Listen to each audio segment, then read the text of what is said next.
अब मन में विचार है कैसे घंटे को चोरी करूं, और घंटा चोरी के लिए बड़ा प्रयास कर रहा है लेकिन घंटे तक नहीं पहुंच पा रहा है। वहीं पर शिव जी का अर्घा दिखाई दिया तो उसे मन में भाव जगा, ये अर्घा किस दिन काम आएगा, हो सकता है हमारे जैसे चोरों के लिए बनाया गया हो। तो चढ़ गया अर्घे में घंटा खोलने के लिए, लेकिन फिर भी थोड़ी सी हाइट बच गई। भगवान शिव का जो शिवलिंग होता है वो थोड़ा सा अर्घे के ऊंचाई लिए होता है, तो उसके मन में भाव जगा कि अब ये किस दिन काम आएगा, हो सकता है हमारे लिए ही बनाया गया हो। और भैया जैसे ही शिवलिंग में चढ़ करके वो घंटा उतारने के लिए मन में विचार करने लगा, उसी समय भगवान भूतनाथ भोलेनाथ प्रकट हो गए, महादेव प्रकट हो गए, हाथ में त्रिशूल। त्रिशूल देख करके वो चोर डर गया कि कहीं ऐसा ना हो किसी से गणपति के जैसा हमारा भी जय जय हो जाए। कांपने लगा। भगवान शिव ने कहा कांप क्यों रहा है, तेरे जैसा भक्त मैंने आज तक नहीं देखा। चोर ने कहा भक्त और मैं, अगर हम ही भक्त हैं तो फिर बाकी लोग क्या है। उसने पूरी ईमानदारी से भगवान शिव से सत्य सत्य बोला, प्रभु मैं कोई भक्ति वक्ति नहीं करता। भगवान ने कहा झूठ बोल रहा, झूठ मत बोले मेरे सामने, रावण से भी बड़ा तू भक्त है। चोर ने कहा प्रभु वो कैसे। बोले रावण ने तो केवल अपनी गर्दन काट काट करके चढ़ाई थी, तूने तो अपने आप को पूरा का पूरा चढ़ा दिया, बता तुझे क्या चाहिए। चोर ने कहा प्रभु हम भक्ति भक्ति तो कुछ करना नहीं जानते, और सच बात तो यह है कि हम सोने का घंटा चुराने आए थे। भगवान शिव ने कहा फिर भी कुछ मांग ले। चोर ने कहा प्रभु बार बार मांगने के लिए कह रहे हैं, मना तो नहीं करेंगे। अरे भगवान ने कहा नहीं मना करेंगे। तो चोर ने कहा फिर यही सोने का घंटा उतार करके हमको दे दो। कई चोर इस प्रकार के होते हैं।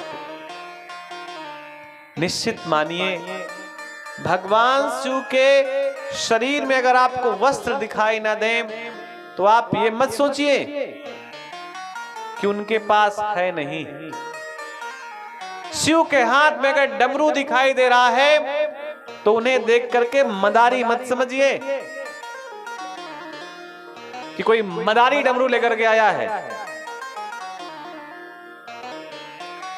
शिव के गले में सर्प देख करके उन्हें सपेरा समझने की भूल मत करिए। जिस किसी ने भी नित्य शिव के दर्शन का विचार किया है या महादेव के नित्य दर्शन करता है या नित्य महादेव को जल फूल बेलपत्र इनमें से कुछ भी अर्पण करता है, मैं पूरी ईमानदारी के साथ कह सकता हूं उसके लिए जीवन में कभी कुछ दुर्लभ नहीं है और उसे सब कुछ प्राप्त हो सकता है जो नित्य महादेव का पूजन करता है। रावण ने भगवान शिव से कहा है भोलेनाथ मुझे रोज रोज आने में कष्ट होता है, कहां लंका और कहां कैलाश। भगवान ने कहा फिर क्या चाहते हैं।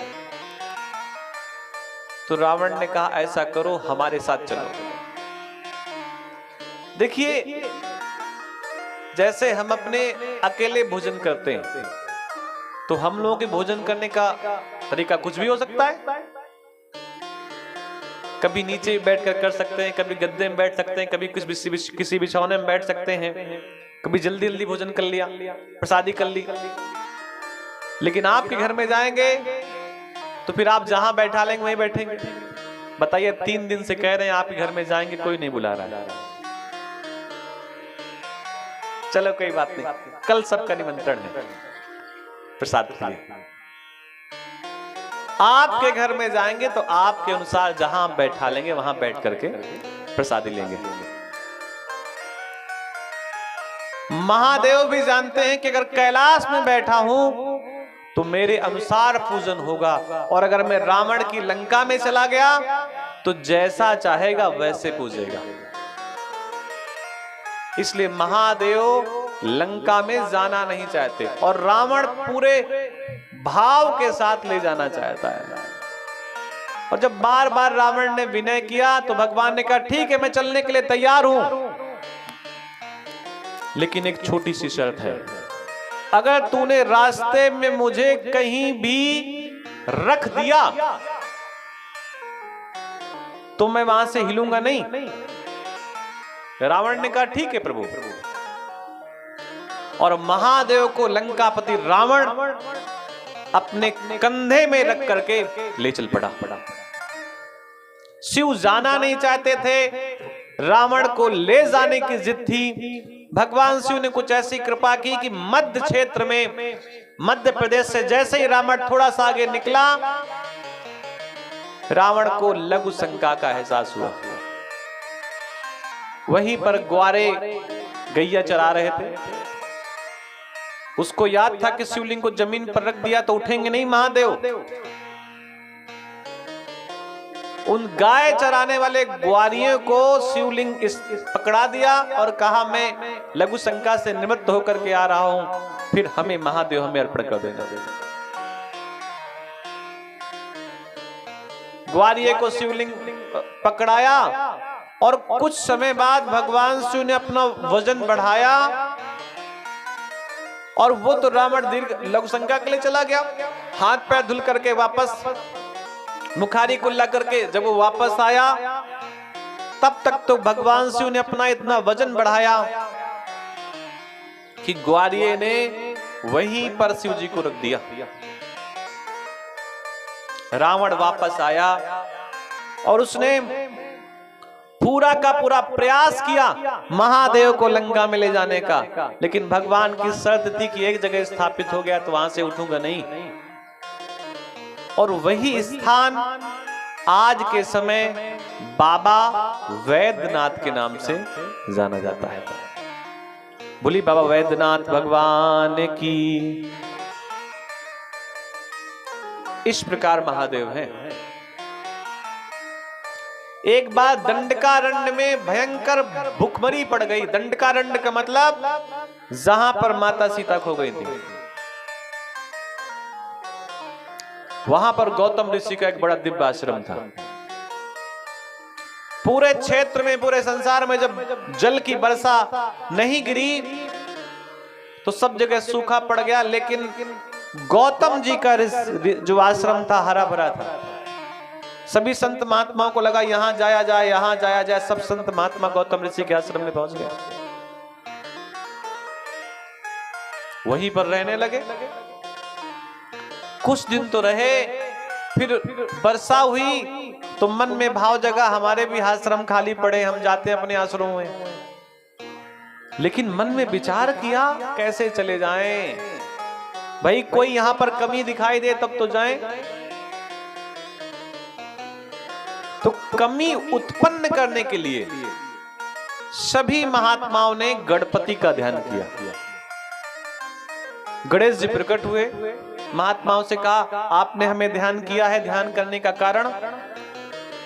तो सभी महात्माओं ने कहा हम चाहते हैं कि आप एक गाय बन जाएं। गणेश जी ने कहा हमें क्या गाय की आवश्यकता है बनने की? बोले नहीं, हमारे कहने से बन जाइए। उसके बाद क्या करना होगा? उसके बाद तुम्हें आकर के गौतम के आश्रम में जो हरी हरी घास है उसे चरना होगा। उसके बाद तुम्हें गौतम जब हट हट करके हाकेंगे तो तुम्हें वहां से जाना नहीं है, और गौतम जैसे ही अपने डंडे से तुम्हें प्रहार कर दें तो तुम्हें वहीं गिर पड़ना है,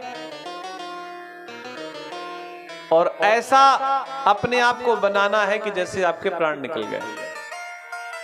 गणपति का एक नाम विघ्नहर्ता और एक नाम विघ्नकर्ता भी है। ऋषियों की प्रार्थना थी तो गणपति ने ऐसा ही किया। गौतम के आश्रम में गए, हरी हरी घास चल रहे थे। गौतम जी ने हट हट किया कि गाय यहां से थोड़ा सा एक तरफ किनारे हो जाए और घास का दुर्भाग्य किसी प्रकार से नुकसान न करे। लेकिन वो जब गाय नहीं हटी तो गौतम ने डंडे का प्रहार किया और जैसे डंडे का प्रहार किया तो प्लानिंग पहले से थी, गाय गिर पड़ी, हाँफते हुए उसके प्राण निकल गए। सभी महात्माओं ने कहा हाय हाय हाय गौतम कैसे हैं, कितने पापी हैं, गौ हत्यारे हैं। गौतम ने गाय की हत्या कर दी।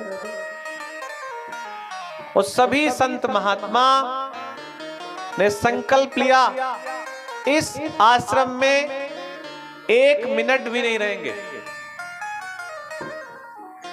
1 मिनट भी नहीं रहेंगे, क्योंकि गौतम कैसे हैं, गो हत्यारे। और सभी संत महात्मा उस आश्रम को छोड़ करके जाने लगे। किसी के घर से जाना हो विदा लेकर के तो भैया व्यर्थ का कलंक मत लगाइए कि ये कमी है, ये कमी है, ऐसा है, वैसा है। आपको जाना है, आप विदा लेकर के चले जाइए।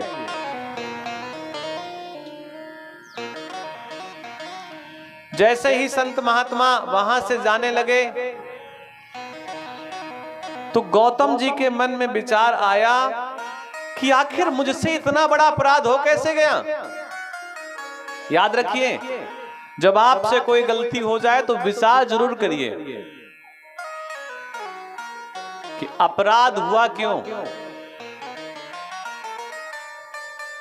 और 2-3 दिन पुरानी प्रक्रियाएं देखिए कि आपने क्या खाया, क्या पिया, किसे छुआ, किसे देखा, किसके प्रति क्या भाव रखा। और जब आप उस पीछे के पन्ने पे अपने जीवन को पलटेंगे तो मालूम पड़ेगा मैंने ये किया, उसका ये परिणाम है। छोटा बच्चा जो माता के जन्म से लेकर के 1.5-2 साल तक जो माँ का पैपान करता है, अगर बच्चा बीमार होता है तो इंजेक्शन बच्चे को नहीं लगता। बूढ़ी बूढ़ी सासें अपनी बहू से पूछती बता तो निकल क्या खाया था।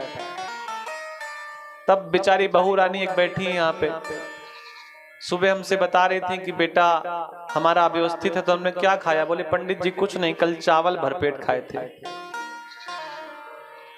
अरे बच्चा बीमार होगा तो माँ ने क्या खाया है। तो सासुएं बच्चे से नहीं पूछती कि बच्चा क्यों बीमार हुआ, माँ से पूछती कल बता तूने क्या खाया। बता देती है कि शाम को वो थोड़े से चावल ज्यादा खा लिए, दाल बढ़िया बनी थी, जीरा लगा हुआ था, ज्यादा चावल हो गए। अब बच्चे की कल नाक बहे।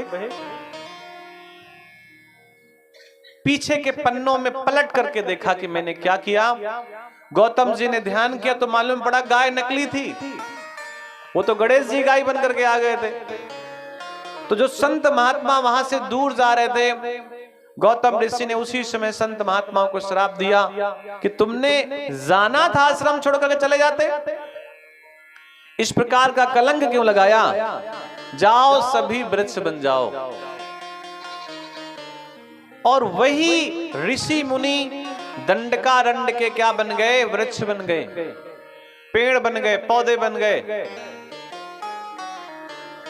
और जब पेड़ पौधे बने, श्राप मिला तो उन्हें याद आया कि हमने महात्मा का अपराध किया है। सभी ने वहीं से गौतम ऋषि को प्रणाम करते हुए दंडवत किया और कहा गुरुदेव श्राप तो दे दिया, कठोर इतना कि मैं वृक्ष बन जाऊं दंडकारण्य का, लेकिन मुक्ति कैसे होगी।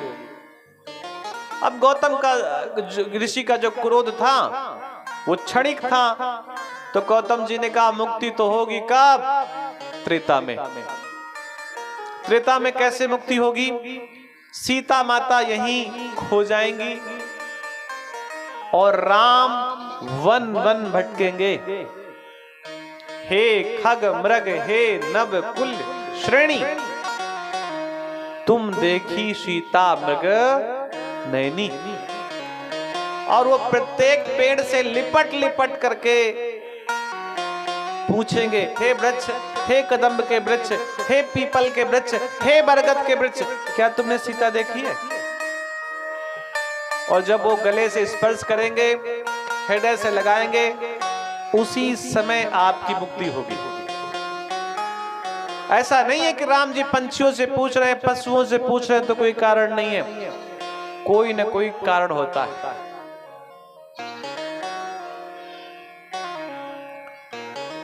गौतम जी ने पूछा ऋषि मुनियों से कि गाय की हत्या तो हो ही गई, अब ये बताओ हम इस हत्या से निवृत्त कैसे होंगे? तो संत महात्माओं ने कहा 1 करोड़ शिवलिंग का निर्माण करिए, 1 करोड़ मिट्टी के शिवलिंग का निर्माण करिए और उनका पूजन करिए। उससे क्या होगा? उससे श्राप से निवृत्ति हो जाएगी। और निश्चित मानिए, शिवलिंग का निर्माण बहुत बड़ी पूजा है, बहुत बड़ी पूजा है। और उन्हीं गौतम जी के ही स्थापित त्र्यंबकेश्वर नामक शिवलिंग गौतम जी के द्वारा स्थापित है। 1 करोड़ शिवलिंग का निर्माण